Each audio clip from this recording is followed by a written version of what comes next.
Hi friends, I hope this finds you well and you're doing okay in your quarantine. I know this time can bring up a lot of emotions for you as well, and people have been feeling a heightened sense of depression and anxiety, and that's not just recently, but this has been on the rise for years. And I would like to offer you some tools, but before I do that, I want to share with you a couple Ayurvedic tips on how to stay healthy.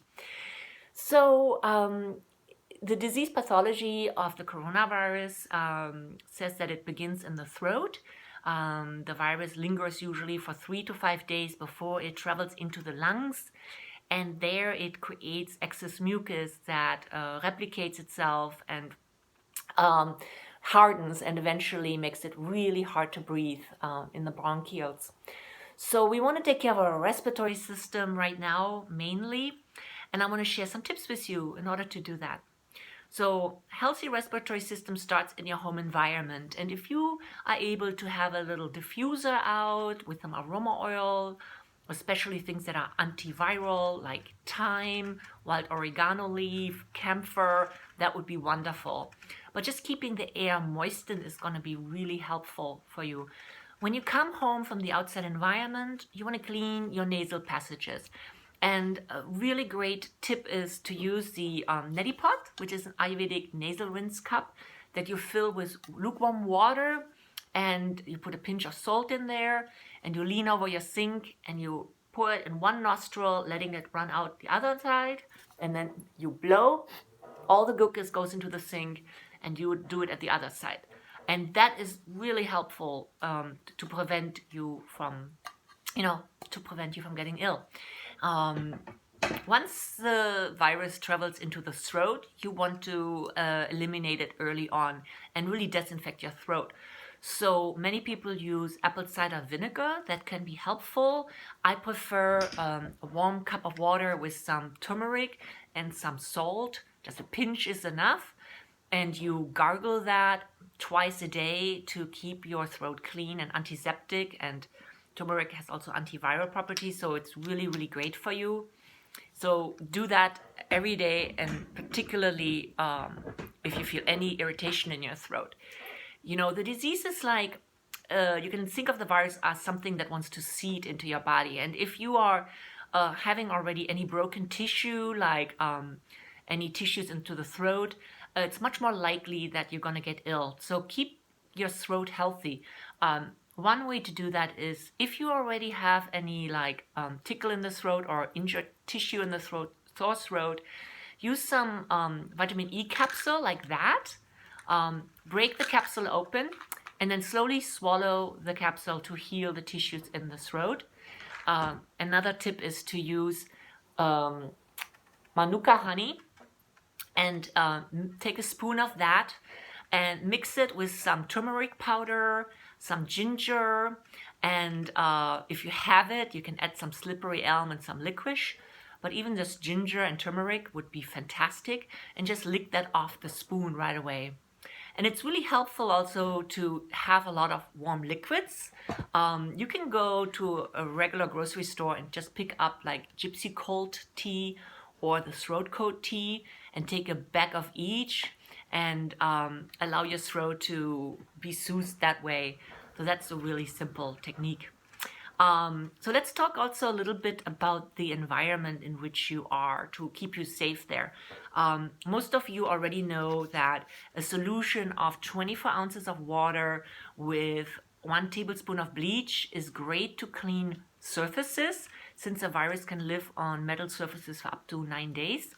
So that's helpful, but I also like to have a solution of pure vodka with some aroma oils. And that's great to spray down your wallet, your hands. It smells really good too, and it evaporates really quick. It's great to spray down your cell phone and anything like that you don't want to use the bleach on. That would be really helpful. When you wash your hands, also make sure you use a nail brush to get under the nails. And if you are frequently wash, make sure you use foamy soap. And when you do rinse, you can turn the water off while you're using your 20 seconds of foaming and then really rinse with very hot water. If if your fingers become dry at nighttime, a good way to keep them moistened is to use shea butter. So I hope you use that kind of tip to kind of just practice a lot of, environmental and physical hygiene. Okay, so let's talk a little bit about emotional hygiene. When you feel depression or fear and anxiety during this time, it's very common. Not only is it because you're isolated, but it's also because we are all communally connected, and there's a heightened fear financially about health, the future, and so on. And that's been going on for a while because we humans been so off the path, and we've been really leaning on we've been really leaning on support from the government, from the financial institutions, and outward, while we are disconnecting from our own higher self and from nature. And the destruction of the environment and the further disconnecting of our social network through social media has really caused people to get more and more emotionally unstable.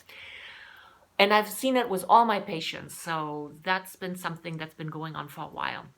But if you're right now feeling that even heightened, I want to encourage you to really work on having a strong day routine.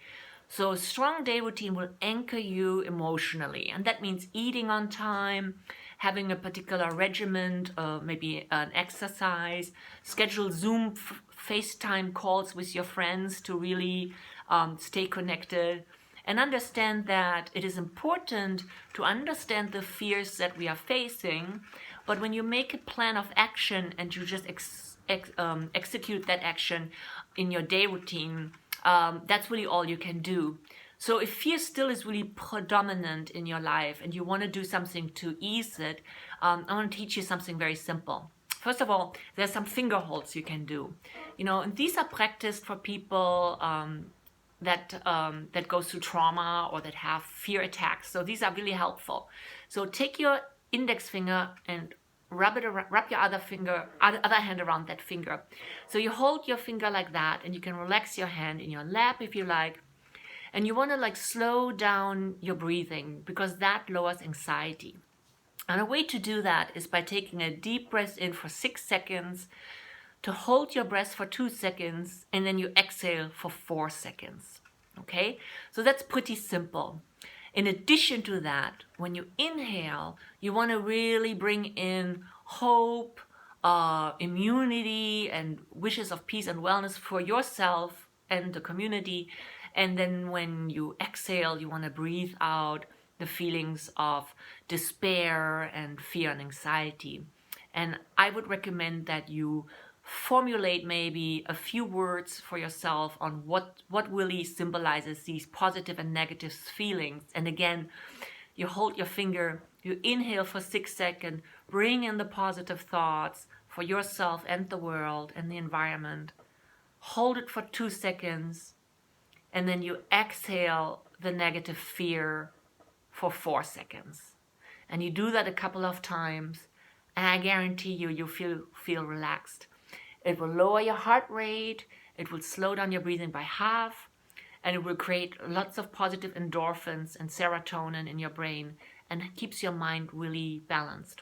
You see, fear untreated can lead to panic, and panic leads to irrational behavior. And what we need right now is us, humanity, to become smarter and more spiritually open and aware. And for that, we need to keep our own mind under control, I want to say. And so remember that we're all in this together. So reach out to me if you need help, and also reach out to the people that you think might need to hear from you. And I send you much love to everybody. Hang in there, and I'll reach out again soon. Take care.